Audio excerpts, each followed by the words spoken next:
It wasn't until I tried this recipe that I realized why people are so crazy about stuffing. This is gonna become a go-to for every Thanksgiving, and I'm craving some stuffing, so let's get started.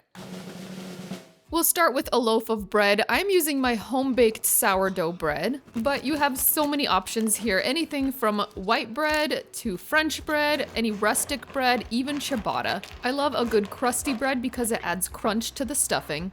Day-old bread works better because it absorbs the liquid without turning soggy. Chop your bread into 1/2 to 3/4 inch cubes, then we're gonna toast it in the oven. Bake at 350 degrees Fahrenheit for about 12 to 15 minutes or until it's fully dried out. Fresh bread can take a little longer to bake, so make sure to dry it out fully. While your bread dries out, we're gonna prep the veggies. Finely chop up 3 celery stalks. You're looking for about 2 cups of finely chopped celery. Celery is considered an aromatic, so do not skip it. It adds amazing aroma and sweet flavor to the stuffing. Now finely chop up 2 medium yellow onions. The best way to cut onions is with your eyes closed. Just kidding. Never. I need a minute. I know you guys have shared so many great tips on chopping onions and preventing tears, but literally every time I go to chop the onion, I forget until I'm already crying. It's like an onion marathon. It does seem like a lot of onions, but as they saute, they will disappear into the mixture. I can't even see. Thanks. You should end up with about 2 cups of finely chopped onion. Now for the herbs, which are so important here, do not skip these. You'll need 1/2 cup of chopped fresh parsley. I'm using a flat leaf parsley, but a curly parsley works just fine. You'll also need a bunch of fresh rosemary. To strip the leaves off of the stems, just pull them back against the stem and they come right off. You'll need about 3 tablespoons of the whole leaves, and once you finely mince them up, you'll have 1.5 tablespoons of finely chopped fresh rosemary. And of course, let's not forget the garlic. I'm using 4 large garlic cloves, finely minced. Keeping it goofy. And if you're curious, it is better to mince garlic by hand anytime the mixture is sautéed instead of using a garlic press. Our bread is toasted and ready just in time. Make sure you bake that bread until it is fully dried out like croutons. It should be crisp to the tap. Transfer your croutons to a large mixing bowl. Now grab your skillet and it's time to hit the stove. We're going to be sautéing a lot of veggies here, so make sure you use a large skillet.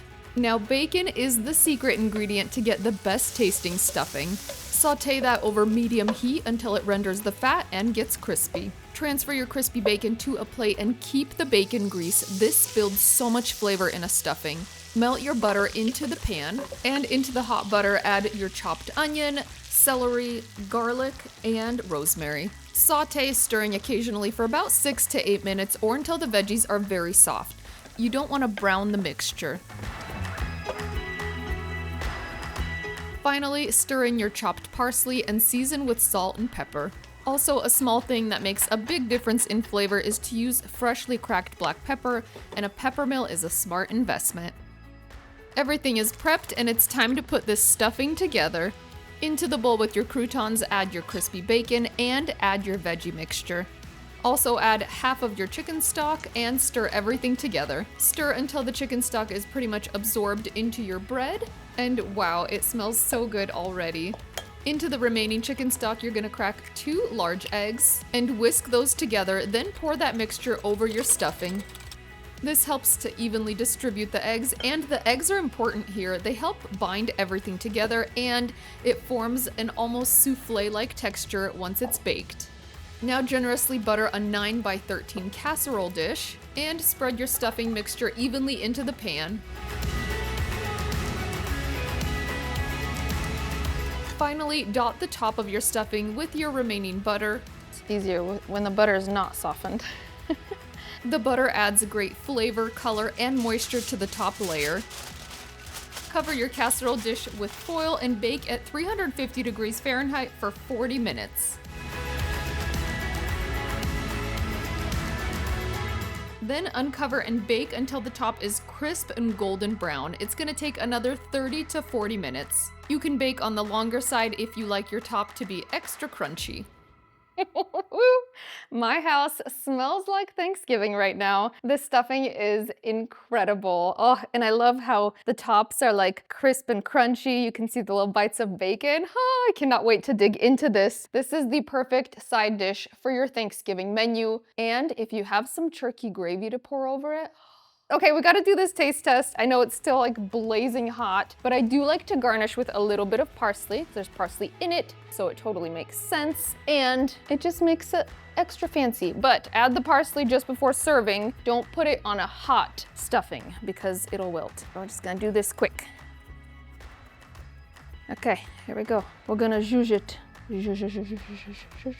See? It's zhuzhed.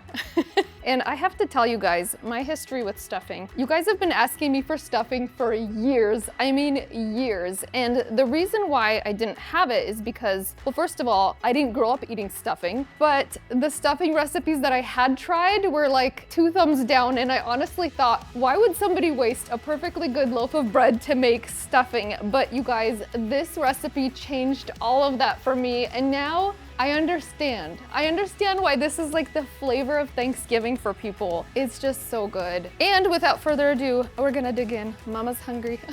I seriously want this. When you make it with sourdough or a crusty bread, you get that amazing crunch with that custardy center. So you kind of get the best of both worlds. The texture is phenomenal. Okay, enough talking, more chomping. This smells amazing. All those yummy fresh herbs coming through, and it's extra exciting because it's my homemade sourdough bread, which I love so much. You can substitute other breads here. You can use French bread, you can use a white bread, you can even use focaccia. There's so many options, but I do love the crusty bread because I love the crunch. I think that looks good.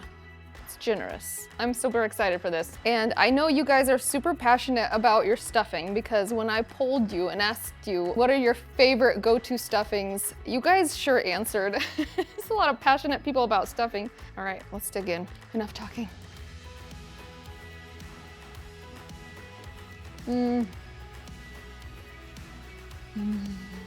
Coziness on a plate. It's so hearty and satisfying because it has the egg in it. It's like super moist and fluffy on the bottom, crisp and crunchy on top. It's just the best of both worlds. So, so good. And just the right amount of herbs. It's not overdone. It's so pleasant. Make this and everybody's gonna be asking you for your stuffing recipe. It's that good. Also, this reheats really well. So this is one of those Thanksgiving recipes that you're gonna hope you have leftovers of because you pop it in the air fryer for 10 minutes and it is just crisp and perfect. Seriously tastes like the day that you baked it. I hope this becomes a new addition to your Thanksgiving table. Also, if you need more inspiration, I have tons of amazing recipes in my cookbook. I will leave a comment to this in the notes, and you especially should try our whipped mashed potatoes. I'm gonna be serving those on Thanksgiving. Anyway, hope you guys love it. Let me know if you guys have any more recipe requests. I'd love to hear from you in the comments and where you spotted Sharky in the video. As always, the first person to spot Sharky in a live premiere will get a gift card. And I'm gonna go enjoy the rest of this scrumptious stuffing. It's so delicious. Okay, adios. Bye, guys. Ooh. It's a big bite. I don't even feel bad because it's sourdough.